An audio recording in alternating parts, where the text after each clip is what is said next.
Welcome to my history session with some paranormal information. So, as I'm going along with the podcast, I have ended up making it more of history, but with ghost stories. So, it's informative and you learn something and you learn a piece of history, but then you also get the stories that go with that history. Whether the stories are actually true or not, it's still a part of history. So I'm excited to do this because I don't get to be a historian and research a lot. So I'm super excited to share history with you guys, but also have a little fun, And it's on ghosts and haunted places. Who doesn't love ghosts and haunted places besides my mother?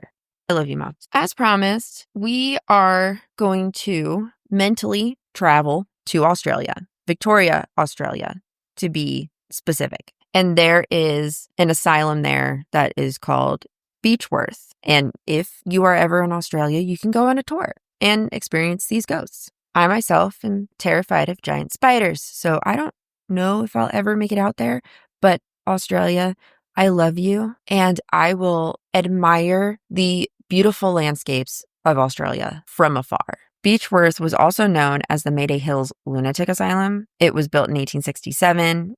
There are 67 buildings. It housed 1,200 male and female patients. There were 500 staff members, and it was on a hill above the town because it was believed it would cleanse the patients of their illnesses. Yeah, that was a thing. There are also over 9,000 recorded deaths. In 1951, 11 patients escaped from the asylum because there was a fire in the building, and the fire knocked down some of the wards. There were a report of 400 male patients. Many naked were rescued. 7 of the 11 escaped patients were captured, and 4 were still at large, but they weren't considered dangerous. The original grounds of the asylum, they had 200 acres, but now it's only down to 50. Less than 50, actually. As we all know, there was little known about mental health back in this time. They didn't know how it worked, like why your brain would be different than what they would consider normal. And medication wasn't introduced until the 1950s. They did the weirdest and most horrific things to patients that they believed would cure them. I still don't understand the logic. I have looked up what these treatments were supposed to do, but I also still don't understand why they thought that even worked in that way, in whatever way. Like they would do shock therapy, electroshock therapy with the patient in the bathtub. Like that was a practice among asylums. I don't think it was all asylums, but some of them did do that, which is insane. Might as well just hand them a toaster. The stuff they did was awful. As I've said, the treatments were horrible, and they're considered cruel and barbaric, and they're now presently considered torture because it is. In this particular asylum, they did use the restraints, shackles, straitjackets, isolation boxes, electroconvulsive therapy. Teeth were pulled as a punishment for self-harm. So every time they self-harmed themselves, a tooth would be pulled. And they didn't give them Novocaine. They did lobotomies and prefrontal lobotomies, which became popular in the 40s and 50s. Now, the other horrible thing was people would send their family members to these places with some excuse of some mental illness just to get rid of them. And it was very common for women to be admitted for depression or melancholia, so their husbands could be with their mistresses. I have no words.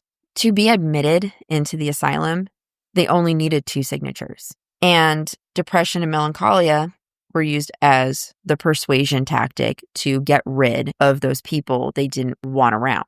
They needed 8 signatures to be released. 2 to go in, 8 to come out.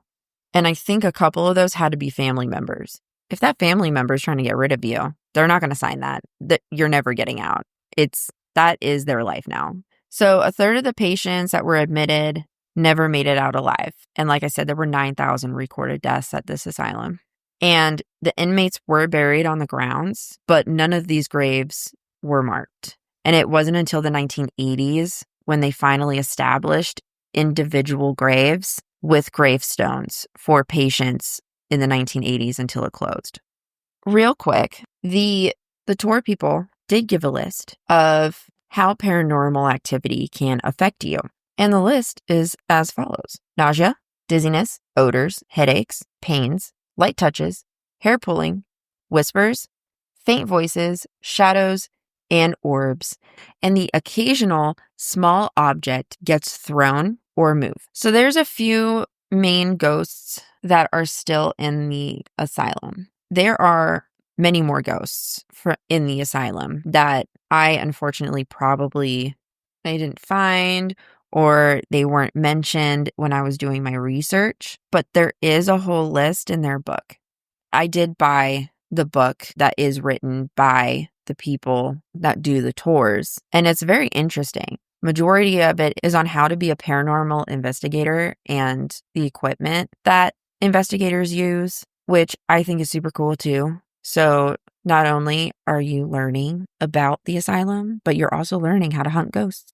So if you do go hunt ghosts, don't forget the salt. Sam and Dean would be upset if you did not get the salt. There was a nurse known as Matron Sharp, and there is very little recorded of her, but she had a kindness for the patients.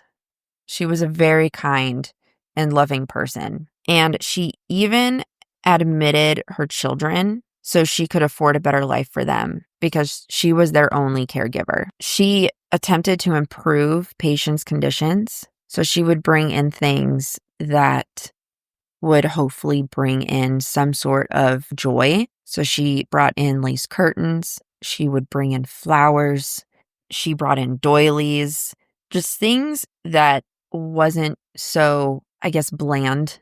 She wanted to bring them color and happiness. And she served many years in the asylum in the late 1800s. She is said to be seen sitting with patients during electroshock therapy because she would be in the rooms with them during their treatment. And she's a very empathetic and compassionate person. So she would hold their hands. She would sit with them. She would try to soothe them. And she did what she could to make the patients feel better. She is also seen in the former dormitory area, and they see her walking on the granite staircase. And she'll walk into one of the classrooms, but she is also seen throughout various parts of the hospital, which makes sense. She was a nurse. She was probably all over the hospital. So next, in the Bristol ward, it is believed that they see a doctor, and that's all I know about that. Arthur, he was a devoted caretaker. He always wore this green jacket. They couldn't get him to take it off, and he wore it all year round. When he died, they found 140 pounds sewn into the lining of this jacket. Arthur is known to still be on the grounds because he was a very devoted caretaker, and he still oversees the gardens in his green jacket.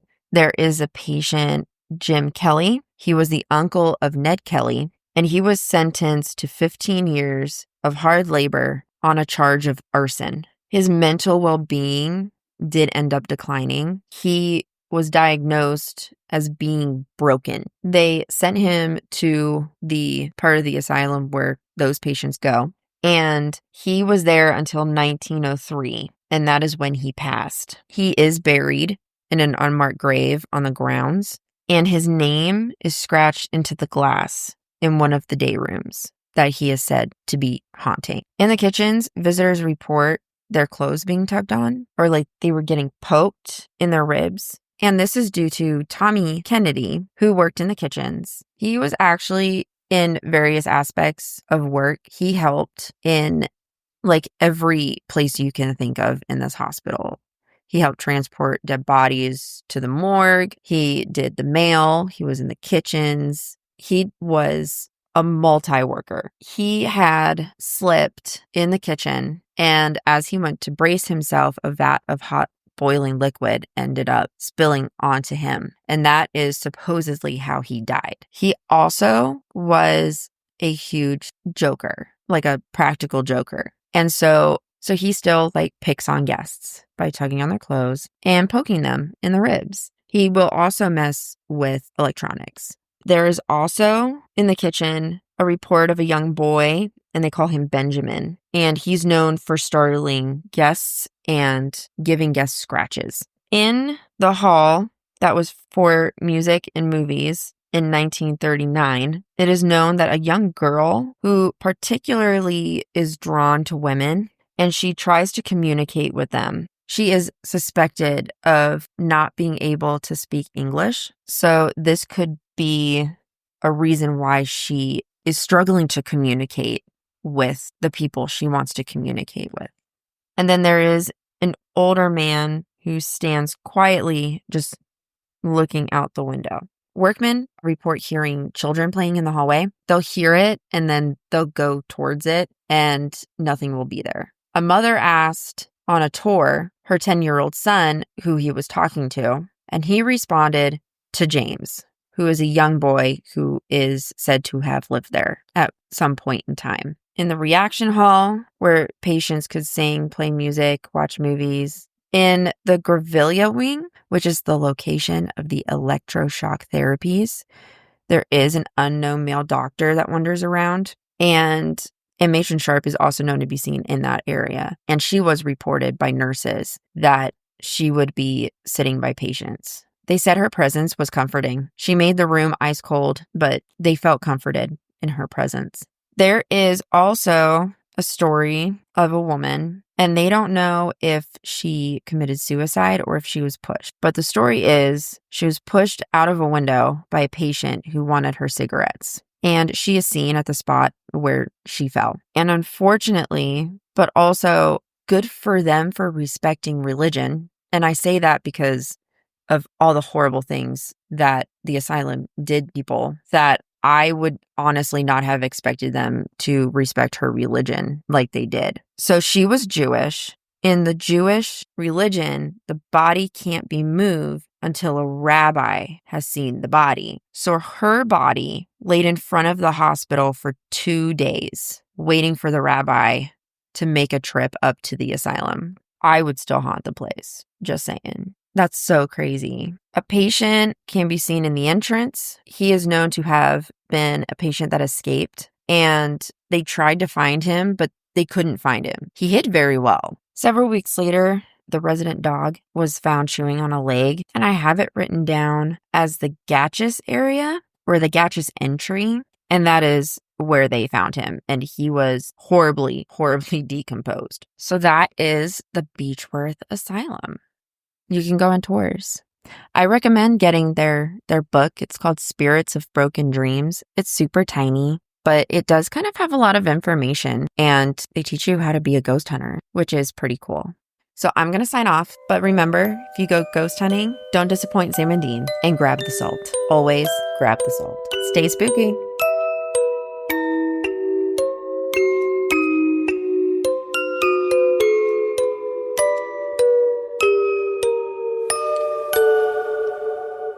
Chasing Legends.